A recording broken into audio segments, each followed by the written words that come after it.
Dr. Jessica Lautz is the Deputy Chief Economist and the Vice President of Research at National Association of Realtors, where she leads data-driven insights into how today's buyers, sellers, and markets are evolving. Her work has earned national recognition, including HousingWire's Woman of Influence honor, and she's one of the housing industry's go-to voices for making complex market trends clear and actionable.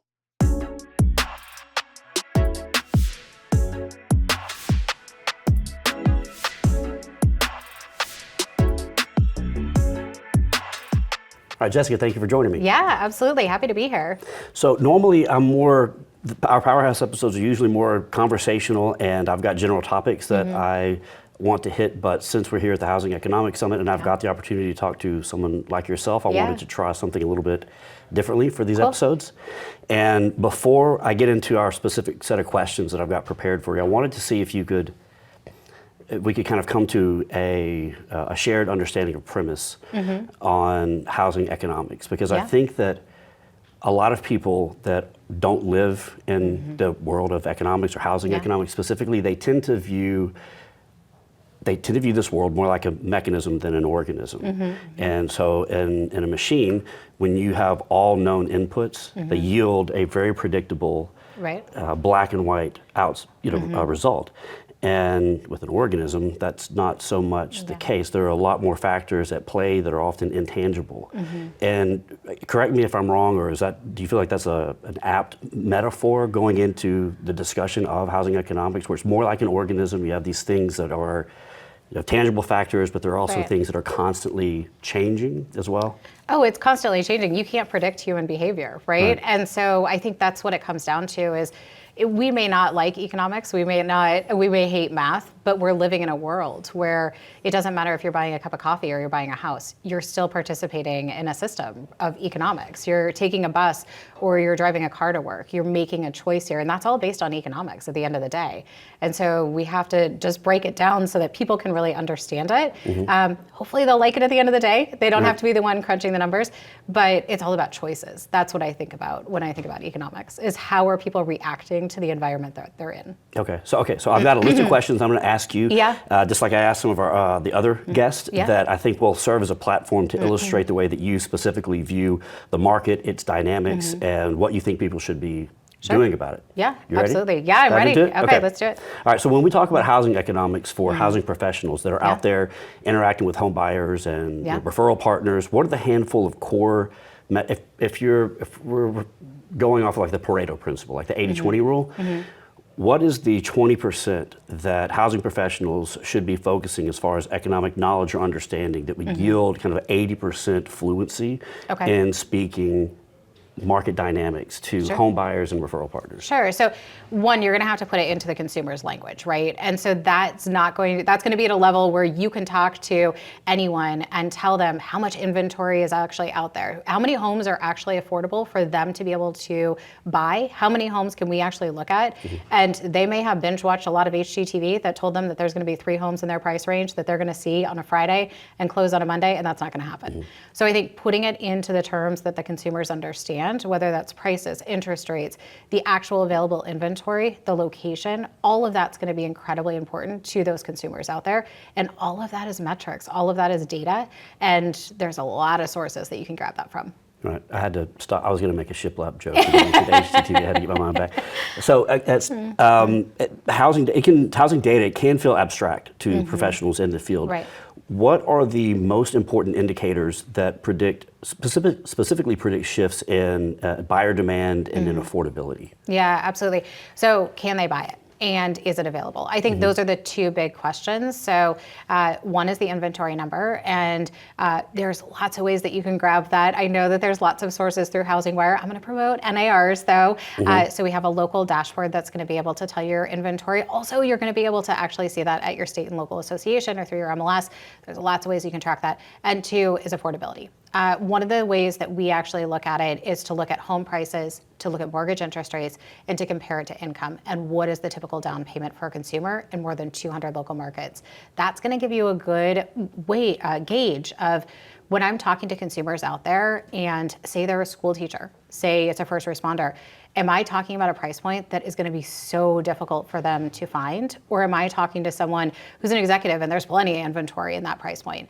And so level setting with consumers with hard data points, and then also bringing it and knowing that you're shopping for a home for them and you're working with them as a consumer, and where can I find that inventory out there? What are you finding in terms with the down payment situation? Yeah, that's an interesting one. So right now for first-time homebuyers, it's actually the highest down payment that we've seen since 1989. It's at 10% is the typical down payment. For repeat buyers, it makes a ton of sense that they have more for a down payment because they have housing equity, they have tremendous wealth gains that they've had over the last 5 years. So they're able to put down a large down payment. But for first-time home buyers, we're seeing, it's really interesting. It's an interesting picture. They're pulling from savings, but they're also pulling from financial assets in different types of ways that we haven't seen historically. So their 401k, stocks, cryptocurrency, they're pulling that together for their down payment. And so it's rising the amount of down payment that they're actually having. Do you know, or do you have any idea how much of that is because people just don't know that you can get a 3% down conventional mortgage or 5% down, or for FHA. There's that myth I talked about it a couple times today. The 20% myth is still a problem, 10% as well. So how much of that do you think is they're consciously making the choice? They're making the choice to put 10% down because they want to buy down the principal a little bit more, or they're putting 10% down just because I get people referred to me all the time. I don't originate anymore, but I still have a presence in my local market. And so home buyers or friends of a friend will come to me, and they'll already be working with a loan originator. And their loan originator is has already kind of greenlit them to put a 20% down or 10% down. They'll call me and just ask me a few questions, and I'll talk products with them, down payment options. And a couple times a month, it's like people will be calling me. I was like, you don't have to put 20% down, right? They don't. I'm like, no. So who's your loan? You have a loan officer? I'm like, yeah.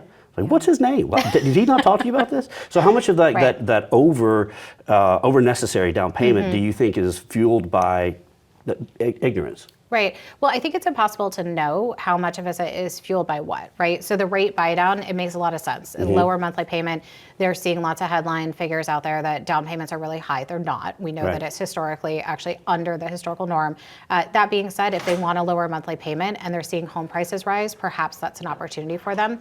I think the other thing that we are seeing is that you have a higher income buyer coming into the market because they can afford the market. So perhaps having a higher down payment helps to offset that. The third thing that I think, though, is unawareness. They don't know. They don't know about low down payment options at all. There's a huge knowledge gap with potential buyers who, or renters out there who don't even know that homeownership could be closer in reach, but they don't know about VA loans, they don't know about FHA loans. They are unaware of low down payment opportunities in their state or local area that could help them into homeownership. And I think that's a huge reason for agents and mortgage brokers to be out there talking to folks about this, because we really could bring in more buyers if they were aware of these programs. Right. If you could teach any mortgage professional one economic concept to understand, what do you think that would be? Oh, goodness. One economic concept? You got to start somewhere. Okay.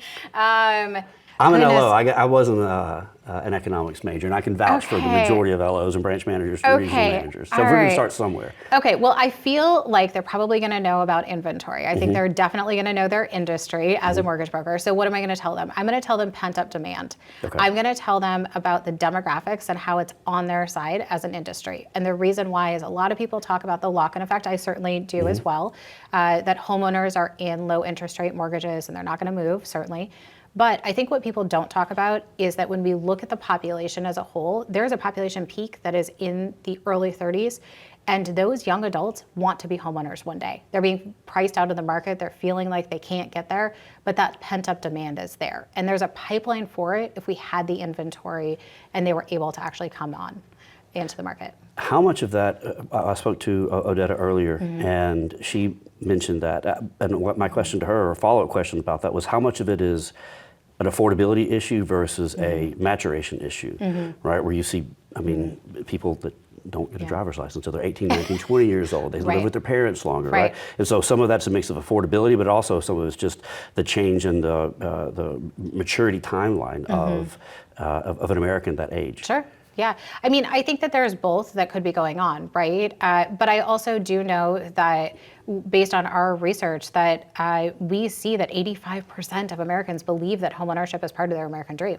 They're just really struggling financially to get there. And so I think the demand is there, but it could be at a later time because they could be maturing later. That being said, a lot of people like to tie marriage to homeownership, and I'm not one of those people, just because we see this huge share of singles in the market, especially single women. So I don't think it's necessarily I'm delaying every life choice. They could choose to buy a home and then get married later. Right. What do you feel about the recent wage growth and it's catching up to home prices? It's certainly good news. Obviously, in a very short period of time versus over the past 3 decades. Yeah. But how do you feel about that? No, it's certainly good news. And we're seeing that housing affordability overall is improving. Home prices are still going up, but with the reduction in mortgage interest rates, it's helping consumers out there. So if you match that with wage growth, we should see more buyers coming into the market. That being said, the inventory that we're seeing, often it's at higher price points, and that's not where a first-time home buyer is going to be. I'm hearing lots of stories from realtors from different parts of the country where they're saying, we'll have a home come in the market and it's under $300,000. I'm seeing bidding wars on that home. I'm having 10 offers. And then I see a home above $500,000 and it sits on the market. So we have to know too the inventory that's coming in and where consumers could be.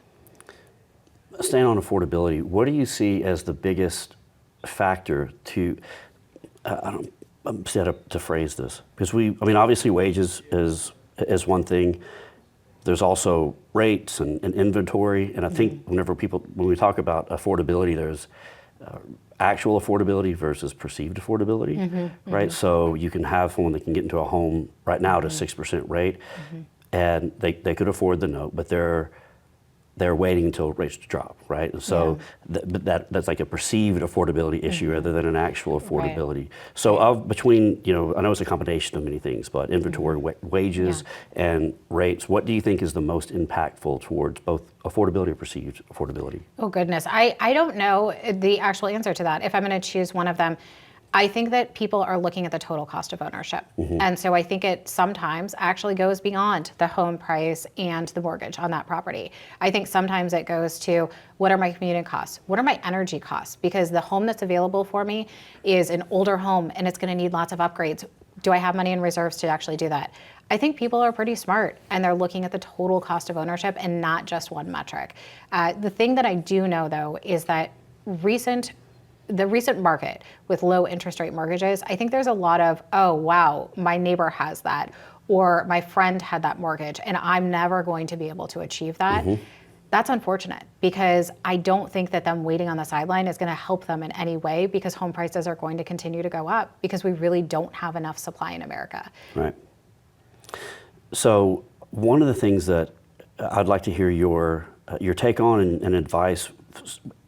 Everybody that works with home buyers, whether you're an agent or you're a loan originator, you know that your local market, that's king. That's what matters the most. And you really have to know your local market. But the reality of the situation is when you're presenting yourself as a subject matter expert, to those home buyers, the local news does not have a segment about your local market, right? It is a macro view, right? It's the national mortgage, national housing market that is discussed. And so they are asking questions whenever they're talking to realtors, specifically LOs though, they're asking questions about a macro view, which more often than not doesn't necessarily apply to the local community, because you have this wide divergence from community to community. So how would you advise housing professionals in taking what's happening at the national level and interfacing with questions that you have with a client, and then distilling that information down and then making it relevant into their local community? They have to know their local data. I mean, it's one thing to even know your local market data, but knowing your niche, knowing who you worked with, knowing your comps. I think that's where it becomes really important for that realtor out there, for that mortgage broker, to be that local expert, to be that trusted source of where people are going to come and ask you for questions. Because frankly, even if we're looking at a broader metro area, let's take the DC region. So that's where I am. If you take DC, Maryland, Virginia, it even stretches into West Virginia. How can you compare any of those local markets? They're all vastly different. And so knowing your niche and being confident to speak to that, I think is really important. What for demographic trends? It can be like family formation, Yeah. the work from home wave that started during COVID. What are the most impactful demographic trends that you see impacting the market right now and that you believe will continue to carry through for the rest of 2026 and on into 2027? Yeah, I'll give you two. The drop in marriage rates. So if we look back in the 1960s, 70% of American adults were married. Today, it's less than half, based on the newest census data.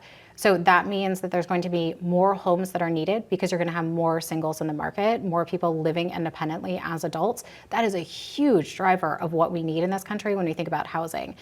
Maybe that means a single parent, but often it doesn't. Often it just means a single adult living by themselves. And the housing stock in America is broadly 3 bedrooms and 2 baths. Yeah. The second one I'm going to give you is that when we look at home buyers nationwide, and we go back all the way to 1985, we can see that 58% of home buyers had a kid under the age of 18.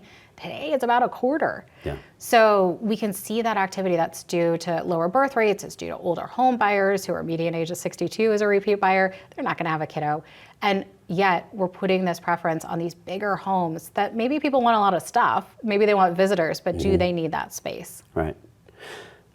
So you mentioned this. I think it was your first answer actually. But I want to go back to it because a lot of professionals that are interacting with the average citizen in the world of housing economics and in the housing market, it's easy to get lost in jargon, industry speak. So your advice was to put things into plain English or plain language that's understandable. How would you recommend people go about doing that? Yeah, it's hard, because that's right? a learned skill in and of itself. Yeah, it's really hard. And a lot of the stuff that's published out there, and a lot of the times when you see a talking head on the media, they're talking way above what the typical consumer is going to really be able to understand. I'm going to give her a plug for our blog because I think we're really good at putting it into plain English.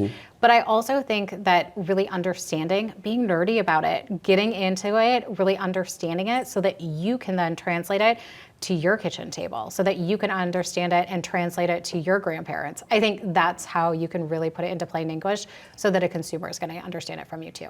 Yeah, I mean, that's an old adage about education and subject matter expertise, right? It's like if you can't explain it to a 5-year-old, then you don't really know it yourself. It's true. It's absolutely true. Yeah.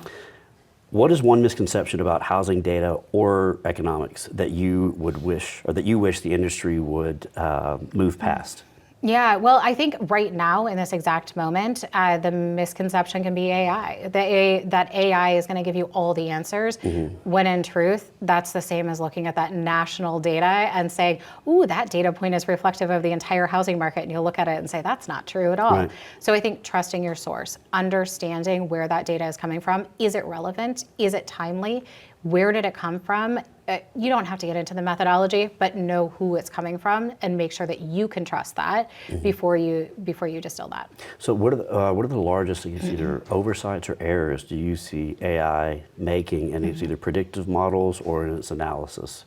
Well, I mean, I think if we Google anything, right, and even if it's a coffee shop, right, so you're going to look and you're going to say, okay, what coffee shop is open? And then you go and you're like, oh, that's not actually open. So I think understanding, is that actually timely? Is the information that it's actually spitting out for me, is this helpful? Is this actually answering anything? It kind of does drive me crazy to Google things right now. I understand. Okay, so what about risks or vulnerabilities that concern you in the housing market right now? I mean, I think we always live in a moment of risk in any type of economic environment, right? But I think the biggest risk that we have as we move forward into the spring market are the lack of inventory. I know we've been saying it for a long period of time, but we really are short 4.7 to 5 million homes in the market. And I know we've talked a lot about sources of data and things like that.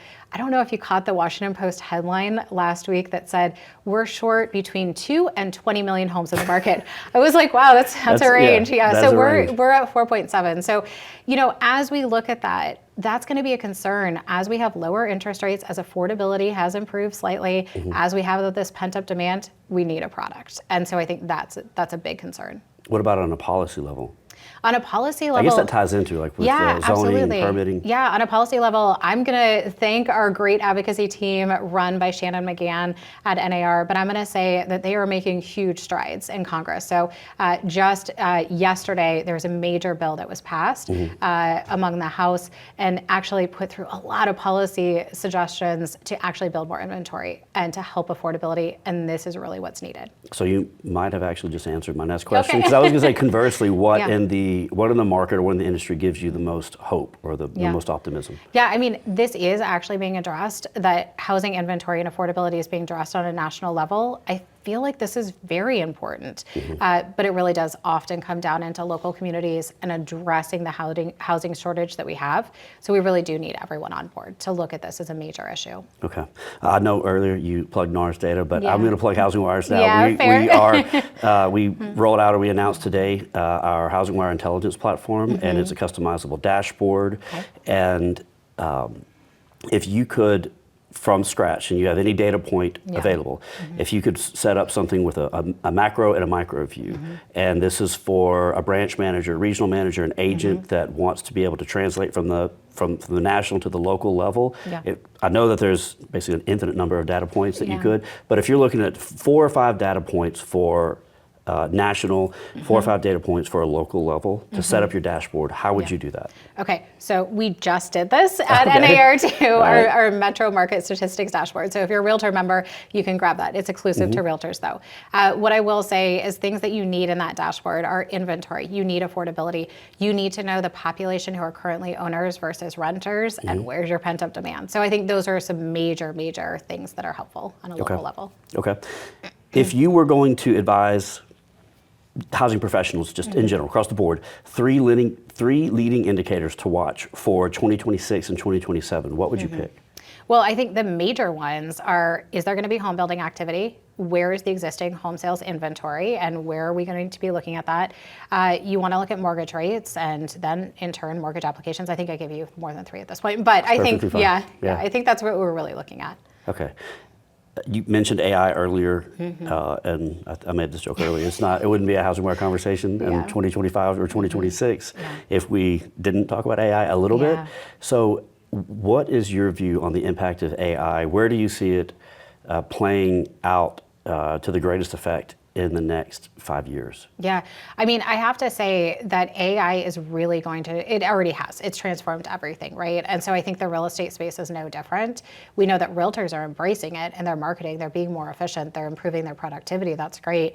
But I think looking at data centers and looking at energy use there, that's a big question mark, of course, and when we hit the winter months, thinking about how people may decide to go into skilled trades, which is something that we desperately need people and workers in, to be electricians, to be plumbers, and people have steered away from those. And in recent years, maybe AI will actually bring it back as a safer career option. Right. Yeah, that would help housing, certainly. So, looking further down the road, 10 years out, how do you hope we would define like a healthy housing market, and what structural improvements or reforms would you like to see in place, or do you think need to be in place in order to achieve a much healthier housing market 10 years down the road? Yeah, well, certainly we do need more inventory. So I think at the base level, I think that's been the baseline of this entire conversation.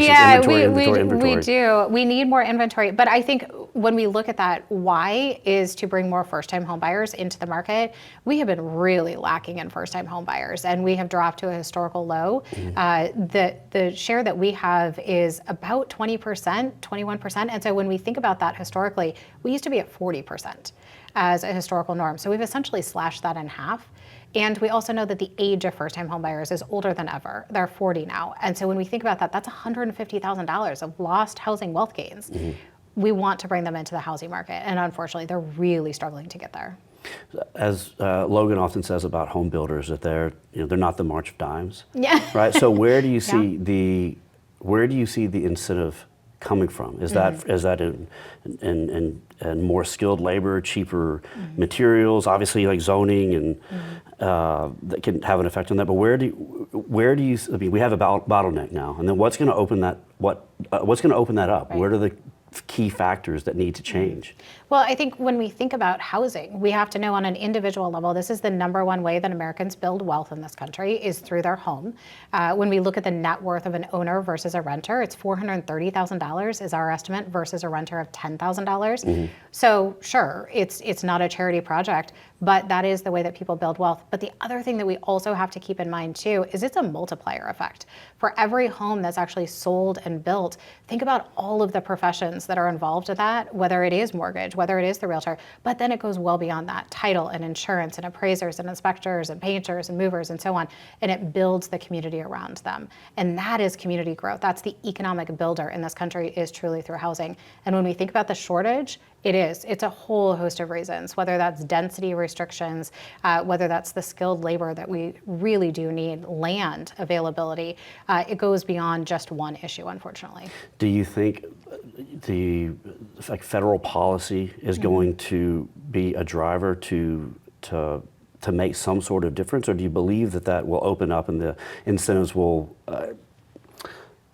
like when people talk about the market, it just appears out of the appears out of the market. What do you see being the driver to make that change? Well, I do think that there is a huge push on the federal level that I don't remember happening before. And I've been at NAR since 2007. It is a very strong push that we are seeing federally to really get this done. But I do think that the adoption needs to happen on that local level. So it's both of these really working hand in hand. Right. Well, Jessica, thank you so much. We're at our time, right at our time, actually. I appreciate you for coming on. Thank you. This was great. Yes, ma'am. Thank you.